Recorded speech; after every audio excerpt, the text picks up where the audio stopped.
Episode 13। और क्या हालचाल, सब बढ़िया? तो शुरू करते हैं। अब जैसे यहाँ 500 लोगों के सामने 7 बंदे आते हैं ना, और 7 बंदों का जो लीडर था, बोला जाए तो 7 कंकालों का जो लीडर था, वो अपने 6 बंदों से ये कहता है कि सबको खत्म कर दो जो भी इस महल में घुसना चाहते हैं। तो यहाँ पर जो 500-600 बंदे थे ना, वो हैरान हो जाते हैं। अब इतने में तुरंत यहाँ पर वो हुआन को बताया जाता है। वो हुआन चलता है तो तुरंत यहाँ पर चिल्लाकर कह देता है कि हम सभी को इनसे साथ लड़ना होगा, वरना शायद अगर हम यहाँ से भागे तो कोई भी यहाँ से जिंदा नहीं जा पाएगा। अब भाई साहब यह कहती है इनमें से कुछ कुछ बंदे पावरफुल चलते हैं, तो वो आगे बढ़ते हैं। और यहाँ पर जो 7 बंदे थे ना सामने, हमने पपेट बोलेंगे, ठीक है, 7 पपेट थे ना सामने, बराबर बराबर हिस्सों में बांट लेते हैं। हमारा जान चलता है, मतलब कि हमारे जान का 3 बंदों का ग्रुप बन जाता है। बोला जाए तो ए जो कि ग्रे कलर के कपड़े पहने हुआ है, हमारे जान उस पपेट से लड़ेगा, और हमारे जान का साथ एक यूरो और एक और बंदी है, बोला जाए तो लड़की है जिसका नाम लियो इन है, वो देंगे। मतलब कि हमारे जान के ग्रुप में 3 बंदे हैं, एक जान, एक यूरो और एक है लियो इन, जो कि सामने एक पपेट से फाइट करेंगे जो कि ग्रे कलर के कपड़े पहना है, ठीक है। अब जैसे ही हमारा जान इस पपेट के सामने आता है ना, तो हमारा जान इस पपेट से फाइट करने लगता है। लगे तेरी ये पपेट चलता है। और हाँ, एक पपेट नहीं है, ये एक प्रकार का कंकाल है जो कि बहुत ही लंबे समय से सो रहा था, लेकिन ये देख एकदम इंसानों के जैसा ही रहा है, ठीक है। अब यहाँ पर फाइट होने लगती है। लगे तेरी हमारा जान चलता है तो इस पपेट पर हमला करने लगता है। लगे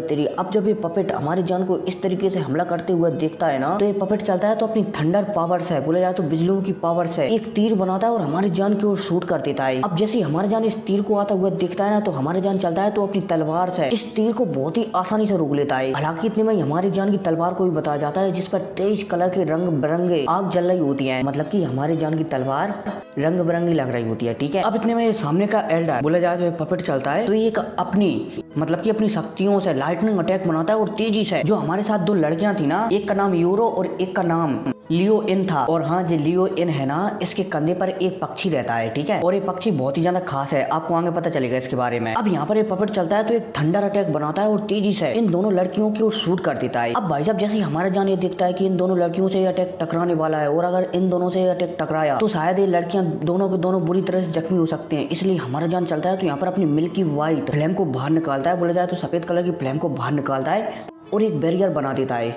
और इसी बैरियर की सहायता से जो सामने वाले पपेट ने अपनी लाइटनिंग ड्यू की से हमला किया था ना, उसे हमारा जान डिस्ट्रॉय कर देता है। अब जब ये पपेट ये देखता है कि इतनी आसानी से इस लड़की ने उसका अटैक रोक लिया, तो ये भी हैरान हो जाता है, और थोड़े से भी कुछ अजीब सा लगने लगता है हमारे जान की मिल्की वे फ्लेम को देखकर। अब पता नहीं ये फ्लेम या क्या है, लेकिन यहाँ पर जो पपेट था ना, उसे भी कुछ अजीब सा महसूस होने लगता है, क्योंकि इस प्रकार की फ्लेम बहुत ही ज्यादा रियल होती हैं। अब यहाँ पर इनके बीच लगे तेरी होने लगती है, और हमारा जान इस फाइट में आगे बढ़ने लगता है, बोला जाए तो अपर हैंड हासिल करने लगता है। इतने में हमें वाकई की फाइटों को भी बताया जाता है। जो इन पपेटों का मेन बंदा था ना, उससे करीबन 100 बंदे एक साथ मिलकर फाइट कर रहे थे, और भी पपेट थे ना, उनसे हुचैन, फैन ही, सुन मिन, वो हुआन, मतलब की अलग अलग लोग फाइट कर रहे थे, एक दो मिलकर। इतने में दोबारा से सीन शिफ्ट होता है और हमारी जान को बताया जाता है, जो की सामने लगातार इस पपेट से फाइट कर रहा था। अब भाई साहब फाइट करते करते हमारी जान को यहाँ पर अनुभव होने लगता है कि शायद अब वो ब्रेक थ्रू करने वाला है। अभी वो डाउडी लेवल के 3 स्टार के लो लेवल पर है ना, अब वो मीडियम लेवल पर जाने वाला है। अब भाई साहब जब हमारा जान ये महसूस करता है ना, तो जान थोड़ा सा उदास हो जाता है कि उसका ब्रेक थ्रू भी ऐसे ही टाइम पर ही होना था। अब इतने में हमें एक लड़की को बताया जाता है, जो कि हमारे जान के साथ ही इस पपेट से फाइट कर रही थी, लेकिन ये बहुत समय से एक पावरफुल हमला बना रही थी। अब जब ये देखती है कि जान ब्रेक थ्रू करने वाला है, तो ये लड़की चलती है तो जान से कह देती है कि तुम पीछे हट जाओ, मैं इसे कुछ समय के लिए अकेले ही संभाल सकती हूँ। और इस लड़की का नाम होता है लियो इन। अब जैसे ये लड़की ये कहती है ना, तो हमारा जान सिर हिलाता है और पीछे हट जाता है, लेकिन इतने में यूरो थी ना, वो हमारे जान की जगह ले लेती है, और लियो इन थी ना, इसके साथ सामने वाले पपेट से फाइट करने लगती है। लगे तेरी।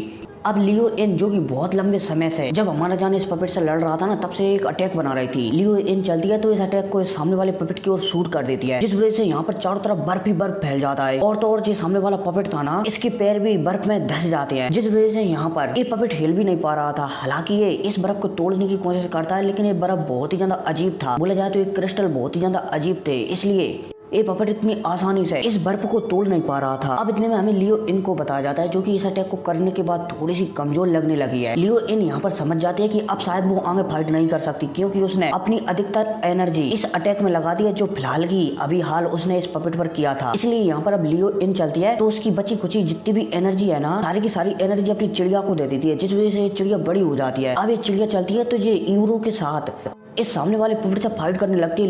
लगे तेरी लेकिन ये पपेट बहुत ही ज्यादा पावरफुल था, इसलिए ये यूरो और इस चिड़िया दोनों को सप्रेस करने लगता है। अब जब यूरो ये देखती है कि जान फिलहाल के लिए अपना ब्रेक थ्रू करने में लगा हुआ है और लियो इन की पूरी एनर्जी खत्म हो गई है, तो यहाँ पर समझ जाती है कि इस पपेट को रोकना ही पड़ेगा, वरना ये सीधा जान पर हमला कर देता है, जिस वजह से जान को खतरा हो सकता है। इसलिए यहाँ पर अब यूरो चलती है तो अपना एक ट्रम्प कार्ड का उपयोग करने लगती है। अब जैसे यूरो इसका उपयोग करती है ना, तो यूरो के माथे पर एक सील चमकने लगती है। यूरो चलती है तो यहाँ पर मन में कहती है light of the bright moon. और भाई साहब जैसे यूरो ये कहती है ना, तो यूरो की पावर अचानक बढ़ने लगती है। बोला जाए तो यूरो के शरीर से चमक निकलने लगती है। अब भाई साहब जब आसपास के लोग यूरो के शरीर से इस प्रकार से चमक निकलती हुई देखते हैं ना, तो वो हैरान हो जाते हैं। इतने में हमें जान की अंगूठी में गोल्डन ड्रैगन को भी बताया जाता है, जो कि सकपतका जाते हैं एकदम, मतलब कि चौंक जाते हैं। ये तो light of the bright moon है। जान तुम सच में बहुत ही ज्यादा किस्मत वाले हो जो तुम्हें इस लड़की से मिलने का मौका मिला। अब जैसे हमारा जान, मतलब कि जान अभी ब्रेक थ्रू कर रहा था, अब जैसे हमारा जान यहाँ पर गोल्डन ड्रैगन की बात सुनता है ना, तो हमारा जान भी हैरान हो जाता है कि ये कौन सी बला है। Light of the bright moon golden dragon चलते हैं तो हमारी जान को बताने लगते हैं कि एक प्रकार की ऐसी विधि है, मतलब कि एक प्रकार की ऐसी कलाकारी है जो कि किसी भी इंसान में बहुत ही कम देखने को मिलती है। इसके जरिए मतलब कि light of the bright moon की पावर है ना, वो गॉड से ही अपने मिलती है, ठीक है ना, कि अपने गोल्डन ड्रैगन चलती हैं तो बताने लगते हैं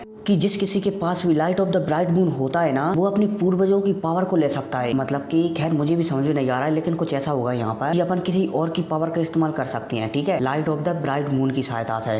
अगर कोई इमोर्टल लेवल पर है ना, और भले ही अपन गॉड लेवल के 3 स्टार या 4 स्टार पर है ना, तो भी अपन शायद light of the bright moon की सहायता से उसकी पावर का इस्तेमाल कर सकते हैं। शायद ऐसा ही होगा यहाँ पर, ठीक है। अब जैसे यूरो इस पावर का इस्तेमाल करती है ना, तो सामने जो पपेट था ना, उसकी आंखों में भी डर दिखा जा सकता था। यूरो चलती है तो सीधा इसका इस्तेमाल इस सामने वाले पपेट पर कर देती है, जिस वजह से सामने वाला पपेट एकदम बेजान पड़ जाता है। बोला जाए तो यूरो इस सामने वाले पपेट को मारती नहीं है, बल्कि इसकी शक्तियों को सील कर देती है, जिस वजह से सामने वाला पपेट एक नॉर्मल इंसान बन जाता है। अब जैसे यूरो इस पावर को पूरी तरह से रिलीज कर देती है ना, और सामने वाले पपेट को हरा देती है ना, तो ये बहुत ही ज्यादा कमजोर हो जाती है और ये नीचे गिरने लगती है। इतने में हमारा जान आता है अपना ब्रेक थ्रू कंप्लीट कर और इसे पकड़ लेता है। अब जैसे हमारा जान इसे पकड़ता है ना, तो हमारे जान इसे बोलने से मना कर देता है, कुछ भी मत बोलो, सबसे पहले एक गोली खाओ। जान चलता है तो एक गॉड रैंक की गोली जो कि किसी एंजल के समान लग रही थी, यूरो को खिला देता है। हालांकि ये गोली को आस पास में सभी लोग देखते हैं, इसे वो लेना तो चाहते थे लेकिन वो ले नहीं पाते। हमारे जान चलता है तो इस गोली को यूरो को खिला देता है, जिस वजह से यूरो की एनर्जी धीरे धीरे वापस आने लगती है। अब इतने में हमें बाकी की फाइटों को बताया जाता है। सबसे पहले हमें एक बंदे की फाइट को बताया जाता है जिसका नाम था सुन मिन। ये बंदा चलता है तो अपने साथियों के साथ सामने वाले पपेट को हरा देता है। इसके बाद हमें बांग जोंग की फाइट को बताया जाता है। ये चलता है तो ये अपनी शॉट से एक किलिंग इंटेंट रीच करता है और इस पपेट को भी हरा देता है। इतने में हमें फैन ही की फाइट को भी बताया जाता है। ये चलती है तो अपनी कुछ साथियों के साथ ये भी सामने एक पपेट को हरा देती है। मतलब कि जब ये सारे के सारे बंदे जान को अपनी फाइट से निपटते हुए देखते हैं ना, तो ये भी अपने पावरफुल ट्रम्प कार्डों का इस्तेमाल करने लगते हैं और सामने वाले पपेटों को हराने लगते हैं। अब जैसे यहाँ पर सभी के सभी बंदे 6 पपेटों को हरा देते हैं ना, तो जो 7वां पपेट जो कि 6 पपेटों को ऑर्डर दिया था कि सबको यहाँ पर खत्म कर दो, उसके चेहरे पर हल्की सी मुस्कुराहट आ जाती है। ये 7वें वाला पपेट मतलब कि 7वें वाला इंसान जो कि सफेद और ग्रे दोनों कलर के कपड़े पहना हुआ था, एक खुश हो जाता है और यहाँ पर सभी की तारीफ करने लगता है कि बहुत अच्छे बच्चों, तुमने मेरे मोहरों को मिलकर साथ में हरा दिया, बहुत अच्छे। ऐसा लगता है कि तुम सच में गॉड ब्लड लेने के काबिल हो। अब भाई साहब ये बुढ़ा एक कहता है, तभी इस बुढ़े की नजर एक दिशा में पड़ती है और वहाँ पर देखकर एक कहने लगता है कि अब तुम क्या छुपी रहोगी, क्या अब तुम्हें सामने नहीं आना। अब भाई साहब ये बुढ़ा एक दिशा की ओर देखकर एक कहता है, तभी हैरान हो जाते हैं यहाँ पर सभी के सभी लोग, आखिरकार ये बुढ़ा कर क्या रहा है, मतलब कि क्या क्या रहा है। अब जब जिस दिशा की ओर देखकर इसने ये सब कुछ कहा था ना, वहाँ से कोई प्रकट नहीं होता ना, तो ये बुढ़ा चलता है और अपना हाथ लाता है और इसका हाथ लाते ही यहाँ पर एक स्थान बोला जाए तो एक स्पेस क्रैक होता है और उससे एकदम ब्यूटीफुल लड़की बाहर निकल कर आती है, जो कि किसी अप्सरा जैसी लग रही होती है। और तो और ये लड़की एक फ्लावर से मतलब कि एक फ्लावर पर बैठकर बाहर निकल कर आती है। अब भाई साहब जैसे यहाँ पर सभी के सभी लोग इस लड़की को देखते हैं ना और इसकी खूबसूरती को देखते हैं ना, तो हैरान हो जाते हैं। यहाँ पर जितनी भी लड़कियां थी ना, चाहे फिर वो यूरो हो या फिर फैन ही, सभी की सभी लड़कियां जलने लगती हैं कि भैया ये लड़की हमसे ज्यादा सुंदर कैसे पैदा हो गई, मतलब कि जलने लगती हैं। अब एक लंबा चौड़ा भाषण लिखा गया है इस लड़की के बारे में कि ये कितनी ज्यादा सुंदर है। अगर भैया कमेंट करते हो तो अपन इस भाषण को डिटेल्स में एक्सप्लेन करेंगे, वरना बहुत अच्छी है ये कहकर टाल देंगे, ठीक है। और हाँ, कमेंट कर बताना कि ये लड़की है कौन। तो मिलते हैं अगली वीडियो में, टेक केयर, बाय।